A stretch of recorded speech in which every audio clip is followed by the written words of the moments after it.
बॉलीवुड की जुम्मा जुम्मा गर्ल नाम से मशहूर एक्ट्रेस किमी कार्डकर 80 के दशक की बोल्ड अदाकाराओं में से एक थी, जिनका जन्म 11 दिसंबर 1965 को मुंबई में हुआ था। किमी का असली नाम नयनतारा कार्डकर है और वो अब 60 साल की हो चुकी हैं। किमी का नाम भी उन बॉलीवुड एक्ट्रेसेस में शुमार है जिन्होंने शादी के बाद फिल्म इंडस्ट्री को अलविदा कह दिया। मात्र 17 साल की उम्र में ही किमी ने मॉडलिंग शुरू कर दी थी। दिखने में किमी काफी खूबसूरत थी। मॉडलिंग शुरू किए उन्हें कुछ वक्त ही हुआ था कि उन्हें फिल्मों में काम करने के ऑफर्स आने लगे। किमी कार्डकर ने अपने करियर में करीब 50 फिल्मों में काम किया था। किमी का फिल्मी सफर 80 के दशक से लेकर 1990 के शुरुआती कुछ सालों तक रहा। उन्होंने 1985 में फिल्म पत्थर दिल से डेब्यू किया था। इसी साल वह फिल्म टार्जन में भी नजर आई। टार्जन में किमी के अपोजिट हेमंत बिरजे थे। फिल्म ने किमी को खूब लोकप्रियता दिलाई।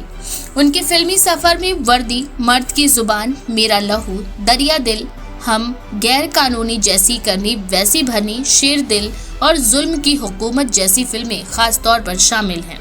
बॉलीवुड में हीरो हीरोइन के बीच अफेयर्स होना कोई बड़ी बात नहीं है। किमी कार्डकर का भी उस दौर में कई एक्टर के साथ नाम जुड़ा, जिनमें संजय दत्त और अनिल कपूर थे। कहा जाता है कि अनिल कपूर अपनी को एक्ट्रेस किमी कार्डकर को इतना पसंद करने लगे थे कि वह प्रोड्यूसर्स को किमी के साथ काम करने का सुझाव देते रहते थे। वहीं अनिल कपूर और किमी कार्डकर को एक साथ कई जगहों पर भी देखा जाता था, जिसकी वजह से अनिल कपूर की शादीशुदा लाइफ भी खतरे में पड़ गई थी।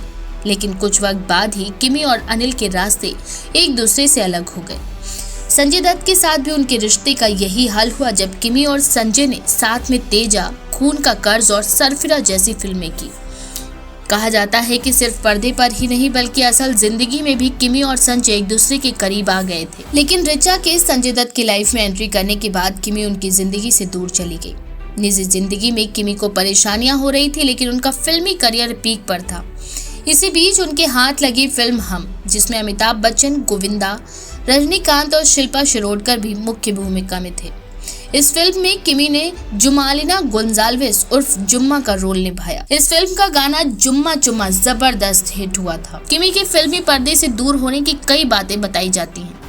खबरों की माने तो किमी बॉलीवुड में एक्ट्रेसेस के साथ हो रहे शोषण से काफी दुखी थी। उनका आरोप था कि इंडस्ट्री में एक्ट्रेस के साथ एक्टर की तुलना में भेदभाव होता है।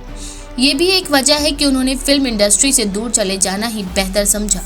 इसके अलावा शादी के बाद किमी अपने परिवार को वक्त देना चाहती थी, इसीलिए भी उन्होंने फिल्मों से दूरी बना ली। हम फिल्म के कुछ ही दिनों बाद ही फोटोग्राफर और फिल्म मेकर शांतनु शौरी ने शादी के लिए उन्हें प्रपोज कर दिया और किमी ने भी हाँ कह दी। खबरों की माने तो शादी के बाद किमी अपने पति के साथ ऑस्ट्रेलिया चली गई थी और कुछ साल विदेश में रहने के बाद वे वापस इंडिया आ गई और अब वे गोवा में रहती हैं और केवल खास मौकों पर ही मीडिया के सामने आती हैं।